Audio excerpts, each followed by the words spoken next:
Good afternoon, everybody. Tonight I am making one of my grandmother's famous recipes, I guess you could say, and something that I'm sure your family has cooked as well. This recipe's been around for a very, very long time.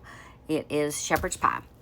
I am making, of course, the updated version since, you know, in my mama's day, she would make her gravy from the drippings from the meat, and she would use whatever leftover vegetables she would have from the night before. You know, her potatoes would have been, starting to go bad, so she's like, oh, okay, I'm gonna make shepherd's pie.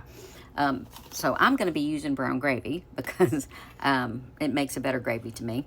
I'm going to be using a little over a pound of hamburger meat. I'm going to be using a can of mixed vegetables. For my seasoning, I'm going to be using the Trinity seasoning blend, which is onions, celery, and peppers. So if you've ever made shepherd's pie, usually it tells you to put in onions and celery. So I just use a Trinity blend. It's the easiest thing for me. I don't have to buy a bunch of stuff, and I can always have this on hand. I'm going to be making homemade mashed potatoes to put on it. I'm going to be seasoning my meat with salt, pepper, garlic, and my crazy mixed up sauce. Once I get all the meat browned, I will go on to the next step. Okay, I've got my meat crumbled up. I'm going to go ahead and start adding in my seasoning. Now on this, you're just going to just like pour some over the top. I would say if you're cutting this up yourself, it would be 1 stalk of celery and 1 small onion. And then I'll always do just a sprinkle salt over the top, garlic. And you can season this the way you want. You can use just salt and pepper. You can put fresh garlic. That's the thing about shepherd's pie. You can kind of add different ingredients. You don't have to go by, specifically what I'm doing. But this is just a good basic recipe. Okay, my son got me this little thing so I can hold the phone. So now I've got both hands I can work with. So I'm gonna get this browned, and then we will go to the next step. Just real quick, while your meat and the meat's browning and your vegetables are getting cooked where they're clear, you're going to cook this on a medium high. While this is browning, you're going to go ahead and start your potatoes. I did 4 medium to large potatoes. Only thing I put in here was water, salt, and about 3 tablespoons of butter. Once this is done, I'm going to mash it. I'm going to put in more butter, salt, pepper, and I like sour cream in mine. So once we get to that next step, the next thing that goes in is we're going to put the brown gravy in as soon as this is finished browning, and then that's going to simmer a little bit. Okay, so the meat is browned and the onions are clear, so we're going to go ahead and get our brown gravy ready. The package calls for 1 cup of water, but I always put 2 cups of water. And the reason, or pretty close to 2 cups, the reason is this gets super, super thick. And you're going to want a gravy. You're not going to want just, pasty to me if you don't add enough water. So I got this whisked up, and I'm going to go ahead and just pour this straight in. And like I said, it looks like it's going to be really, really runny. But I promise after it cooks down, it's going to be nice and thick. And the vegetables go in at pretty much the last minute. And those are going to be drained. These are drained, so you're not adding any extra juice. Okay, so I'm going to cover this and let it simmer while the potatoes are finishing boiling, and then I'll go to the next step. Okay, so the potatoes are done. I'm fixing to get them mashed up. The gravy is thickened up, as I said it would. So what I'm going to do, I'm going to actually put this in my cast iron, like my mama used to do. Put it in the cast iron. Before I build it. So what I'm gonna do is I'm gonna go ahead and pour the meat gravy in here. All right. And then I'm gonna pour my veggies in. Again, you drain your veggies so you don't have more extra water in here. And then you just kind of mix them up. Or you can just leave them laying on the top before you layer your mashed potatoes on there. So I'm going to get this stirred up, and I'm going to set it aside, and then we are going to go on to the mashed potatoes.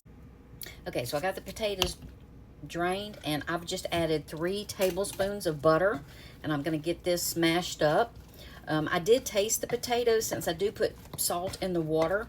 It does need a little bit more salt. So once I get this kind of mashed down, I'm going to sprinkle just a little bit more salt and some pepper. Okay.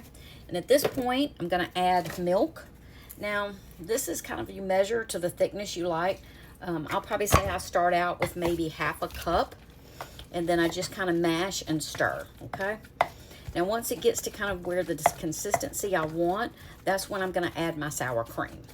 So I'm going to add my sour cream to this. I don't have much left, so I'm going to go ahead and just use the rest of what I have.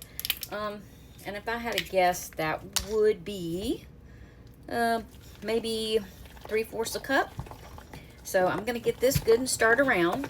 I'm going to taste it, give it a final taste test, and then we're going to get it layered. Okay, so down to the final step before this goes in the oven.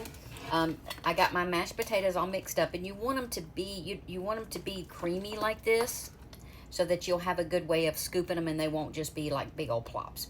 So I'm going to get this put on the top, and you just kind of drop it in, because you do have, you know, juicy here. Just kind of drop it in over the top.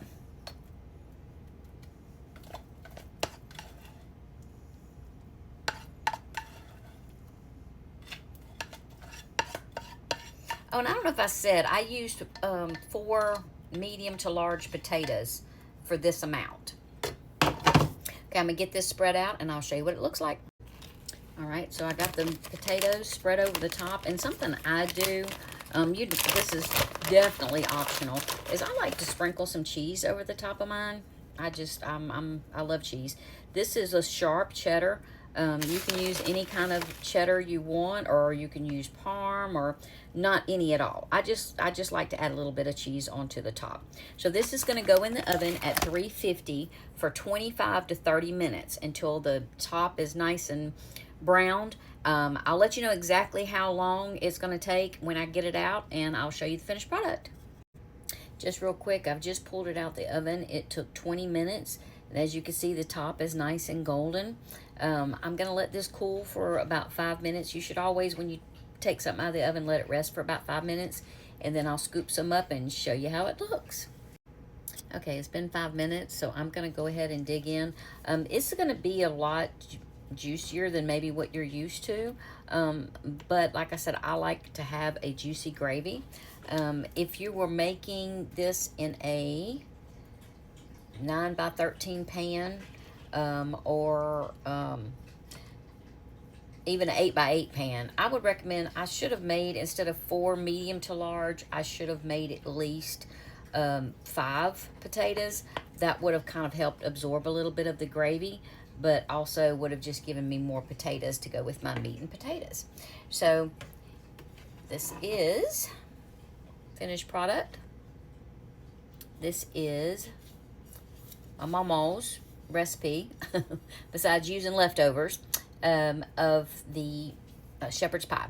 So again, if you're going to make in a bigger pan instead of a cast iron, or even in a cast iron, instead of using 4 medium potatoes for potato salad, like for the mashed potatoes like I did, I would suggest using 5 large potatoes, and that way you have more potatoes on the top. So I'm going to give this a taste. Let me grab me a spoon. Okay, so I'll let my bite cool off.